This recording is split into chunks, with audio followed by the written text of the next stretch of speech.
Carrots are always on my rider. If there aren't carrots, I won't be there. Hi GQ, it's Millie Bobby Brown, and these are my essentials.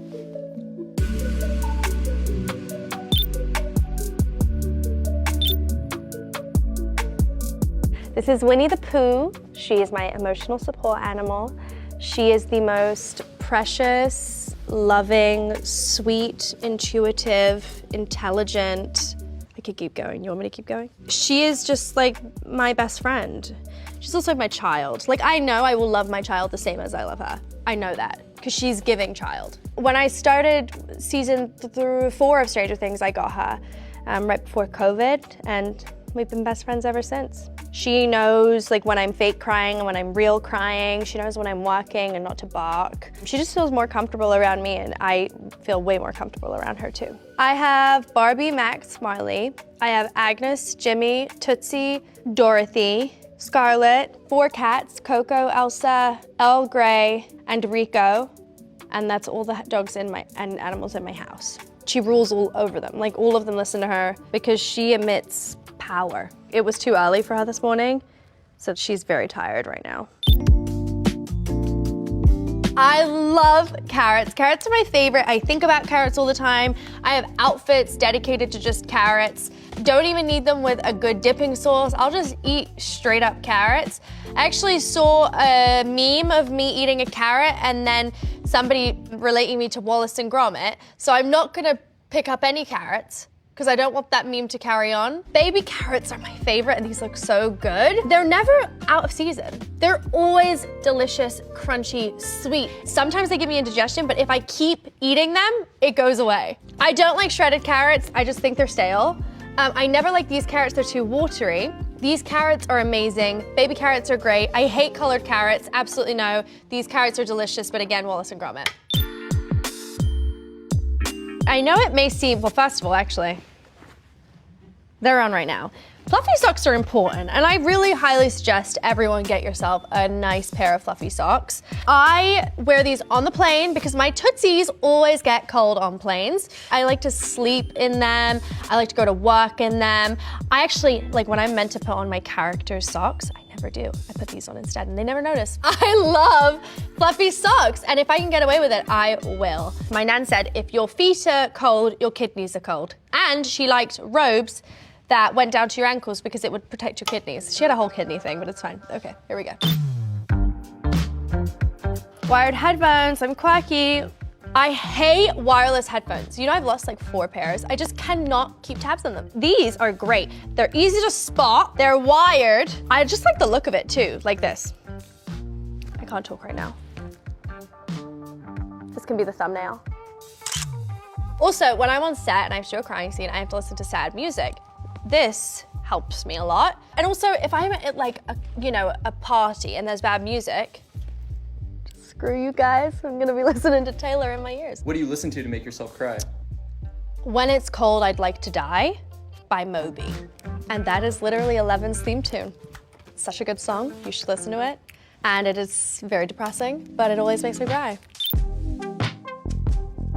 Okay, so this is another essential of mine, my contact lenses. I know it may sound lame, but I'm gonna be a relatable queen right now. And I'm gonna tell you, I can't see. I am -2 on my left. If anyone's gonna get me this as a present for my birthday. -2 on my left and -1.75 on my right. I love putting my contacts in the morning, but if I'm doing a crying scene, one day it just fell out of my eyes. So I was like, okay, so I have to take them out when I have to do a crying scene, and then I have to always carry an extra pair to put back in. I'll actually get in a bad mood if I don't have my contacts in. It sets me back years.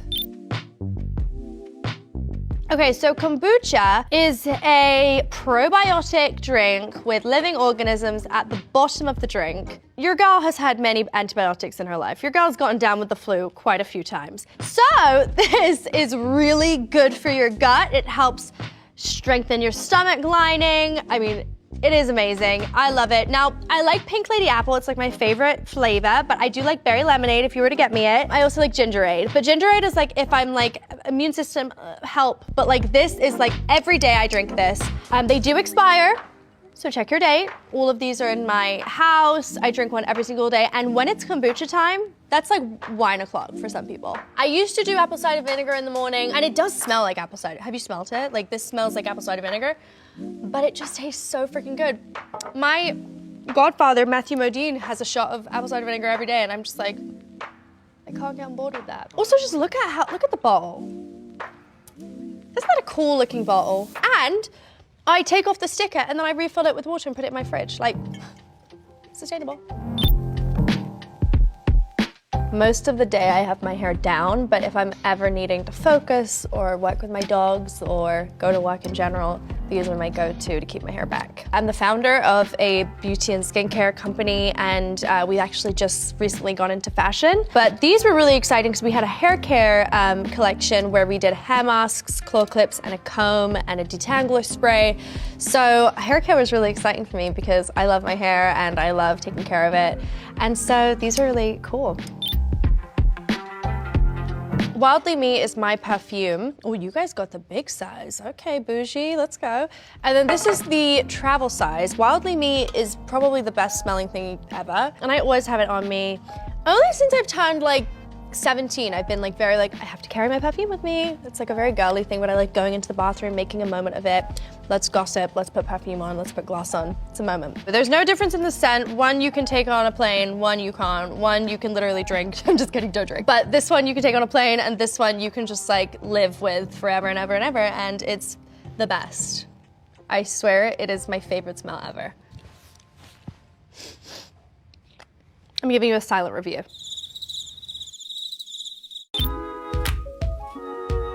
I love a bottle of water, especially a good bottle of water. It's nice to just have one in my bag at all times if I'm about to do an event or just I'm at home or going to work. I never get the little bottles of Essentia, I always get the big bottles, and then usually that's mine for the day. Essentia will always be my essential, and that's on period. We want a hydrated lip queen. So here we are. We have the Florence by Mills lip oil. This is our tinted Glow Yeah lip oil, and this is our regular tinted lip oil. If I'm going out for dinner and I just want like a nice, cute, shiny lip, I'll use the tinted, which actually goes to your pH levels on your lips. So it's different. It looks different on everyone, which I love. And then this is our regular one, and I love this one. It's just like a beautiful glaze on your lips. And I always carry this, especially when I'm traveling, because my lips get so dry when I travel or when I'm in cold, places. So this is always my essential. It's before, during, after, and actually after is where it's key.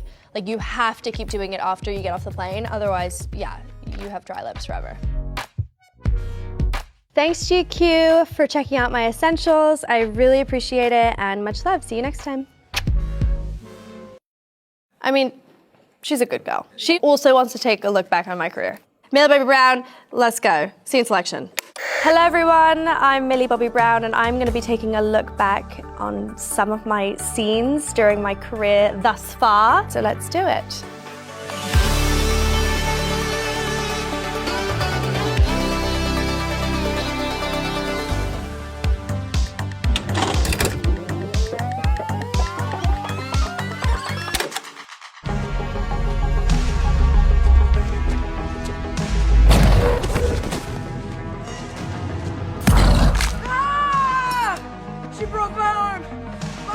Go. Go. Oh, this is I don't even remember it. I never really watched season 1. I didn't really have time. The second it came out, we just went on press tours and interviews, and now we're able to kind of relish in it more and really enjoy the show. It's so cloudy, the memories. You don't really remember like the specifics of everything. I did not think this would be big at all. And I actually still didn't. Like, after we performed at the Emmys and went on Ellen, I was just like, it's gonna go up and it's gonna go down. I didn't know.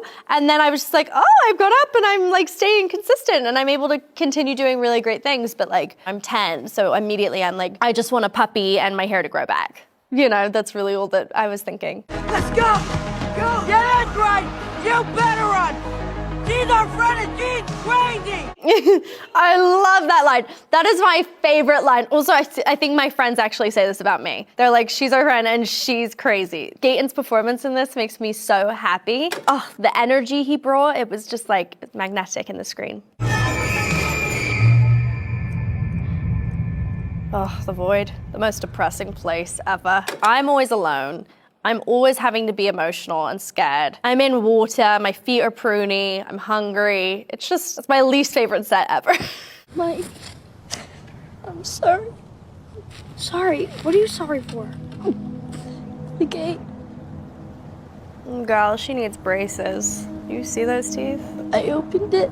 I think this was probably the most I spoke in the whole of season 1. I remember being like, I have lines today. Like, this is so fun. And I remember how cold it was. And I remember actually laying on that gravel. I remember I was studying Mesopotamia and the Fertile Crescent. And all the boys were a few grades older than me, but they were like, we know about Mesopotamia. And I was like, okay, I hate myself. But yeah, I remember having to go back into school and doing like 4 hours of school in between these like really emotional scenes. So we had 2 jobs.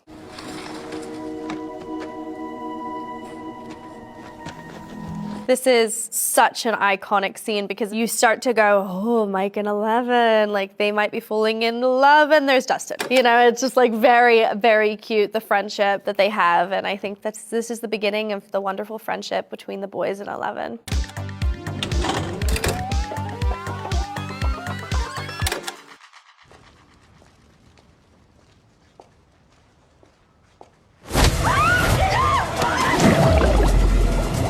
This was exceptionally cold water. And he didn't really touch me, like he had his hand on my back, but I did all the control. Camera was below, which was really exciting, and I watched playback every single time to see what else I could do. I really wanted to feel like the audience was underwater and like trying to catch their breath too. It was the first ever water scene I've ever done like that. It was really cool, and it was winter in London, so it was very, very cold. I will ask you this only once. Where is the Marquis? Now, who would that be?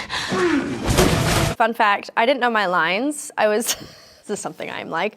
I never come into set knowing my lines. I learn them on the day so that I'm instinctual and that whatever comes out, comes out. So for this scene, I purposefully didn't know my lines so that whatever came out was really stuttery, you know, and cluttered and scared. And that's what I liked about this scene, is that she truly was searching for every single word that came out because she was begging for him to stop. Well, you've seen my face now.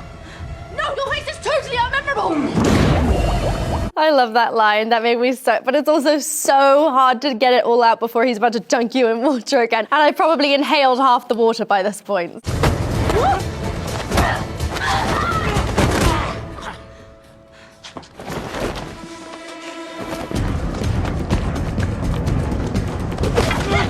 So this part of the scene, it took me 2 months to learn before production. It was really difficult. I practiced so much and learned all of the skills so that on the day when I got there, I was able to just do a dance routine.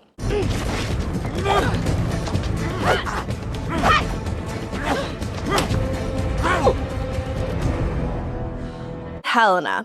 She is so hilarious. You cannot intentionally go in with anger or aggression with her because she is so funny. I was using real force with her, and one take I just pushed her over. She just fell right on her butt, and it was hilarious, and we were both just cracking up. She is one of the most talented, down-to-earth, and funny actors I've ever worked with, and just like her energy, it lights the whole room up. I love this part. This part's my favorite. This actually wasn't even scripted. The director just basically told me to provoke him, you know, poke at him, make him fight you more. And I was like, how do I do that? And so this is what I do.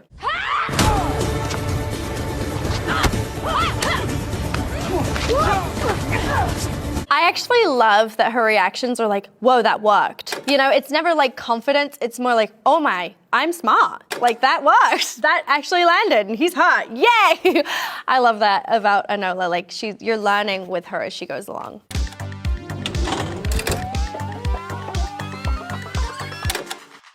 The ceremony is now complete.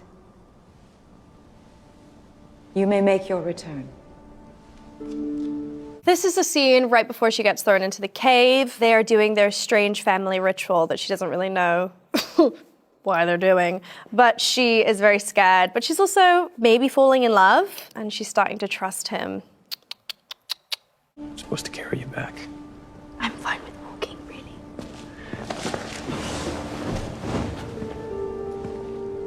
Poor Nick had to hold me and 9 layers of dress.